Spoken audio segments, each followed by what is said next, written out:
Mu karere ka Gicumbi mu murenge wa Mutete abaturage bangayikishijwe n'inkumi zizinduka mu gitondo zigakaraba ndetse zikajya ku muhanda, dore yuko bavuga yuko bamwe mu bakobwa babatwarira abagabo. Ni mu gihe ingo zubatse zisenyuka kubera uburaya bukunze gukorerwa hano mu karere ka Gicumbi mu murenge wa Mutete, dore yuko abagore bavuga yuko bafata isuka mu gitondo bakajya guhinga ndetse abandi bakobwa bakabyuka boza akarenge bakajya ku muhanda, dore yuko abaturage basobanura yuko zino nkumi zirirwa ku mihanda akenshi zimwe ziba zirwaye indwara zidakira, aho baba bavuga yuko babangamiwe ndetse n'abano bakobwa kugira ngo batazanduza abagabo babo indwara zidakira ugasanga nabo barazanduye.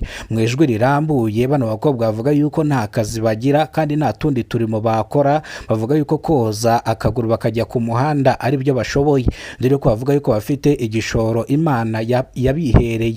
Twagerageje kuvugisha abaturage bavuga yuko bano bakobwa bazinduka mu gitondo bakaza bakicara hano ku isantere bagategereza abagabo baza kubagura, yuko birirwa banywera mu tubari bagasinda, byagera mu masaha ya nijoro ugasanga zino nkumi zitahanye n'abagabo babo, ugasanga amakimbirane yo mu miryango cyangwa yo mu ngo aratangiye, aho umugabo ava mu rugo akajya gushaka indaya. Ubwo twabyita nk'indaya koko ni abakobwa bazinduka mu gitondo bakitera amazi bakaza bakicara ku isatere ndetse banywa n'inzoga basangira n'abandi bagabo, dore yuko bino bituma abenshi mu bagabo basenya ingo zabo ugasanga baraye cyangwa ziraye zishya, dore yuko umuturage umwe cyangwa umugore umwe asobanura yuko umugabo wiwe aherutse kujya mu kabari kabegereye ndetse ahasanga umukobwa, birangira uwo mukobwa atahanye umugabo wiwe, bukeye umugore ahamagara umugabo ndetse umugabo aramukupa, nibwo umugabo yagumanye n'iyo ndaya iminsi 2, iminsi 3, iminsi 4, icyumweru cyose.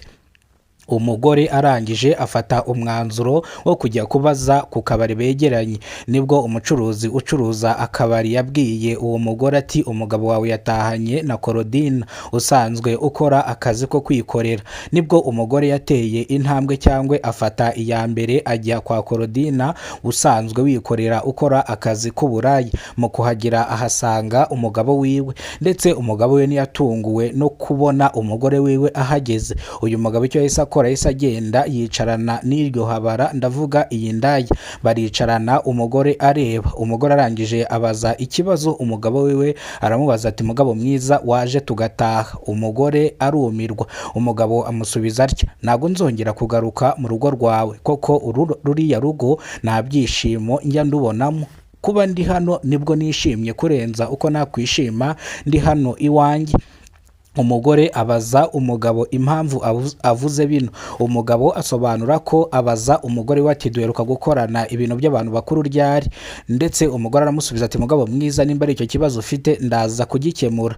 Umugabo avuga yuko ataza. Kugera izi saha uyu mugore yatanze ubuhamya abibwira itangazamakuru rya Kidasamura TV Rwanda, avuga yuko umugabo byarangiye agiye gutyo, kugeza n'iyi saha umugabo naragaruka mu rugo. Umugore avuga yuko ari kurera abana 3 ndetse wenyine, aho uyu mugore wamutwariye umugabo ajyaza kumukina ku mubyimba. Mu karere ka Kamonyi mu murenge wa Kayumbu habereye ibiteye ubwoba byarijije abanyarwanda benshi cyane. Abagabo 3 bari bagiye gucukura amabuye mu buryo butemewe n'amategeko bahise batabwa muri yombi n'ubugenzacyaha RIB, dore yuko iki kirombe giherutse gupfiramo abasaga 5, kugera ubu ngubu bahise bahashyira umutekano usesuye. Aba baturage hari mu masaha ya saa 6 za nijoro ubwo bari bafite amatoroshi bagiye kwinjira mwa kino kirombe ngo bacukure amabuye mu buryo butemewe n'amategeko, bagiye kumva bumva barafashwe, dore ko bahise bambikwa amapingu. Ako kanya bahise bagezwa kuri brigade, kugeza izi saha barafunze bakurikiranwe icyaha cyo kujya gucukura amabuye mu buryo butemewe n'amategeko.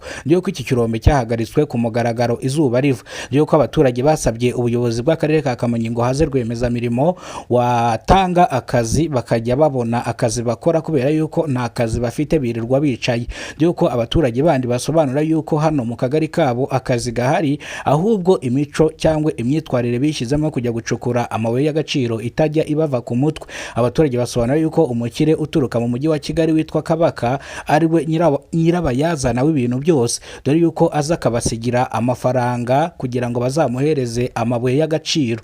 Aba nabo bakitwikira ijoro bakajya gucukura amabuye y'agaciro. Ni nyuma yaho iki kirombe gihagarikwa kubera ko abagicukuraga batari bujuje batujuje ibisabwa, ndetse impanuka nyinshi zakundaga kubera mwa kino kirombe. Nihagira ibindi biza kumenyekana ndaza kubasobanurira. Reka amakuru yacu tube tuyasubikiye hano. Niba aribwo bwa mbere ugize kubona umuyoboro wa Kidasamara TV Rwanda, wibuke gukora subscribe, ufungure inzogera kugira ngo uzajye ubasha kubona amakuru mu gihugu cy'u Rwanda kandi yizewe. Nongeye kubifuriza ishya n'ihirwe, Imana ibarinde icyumweru cyiza.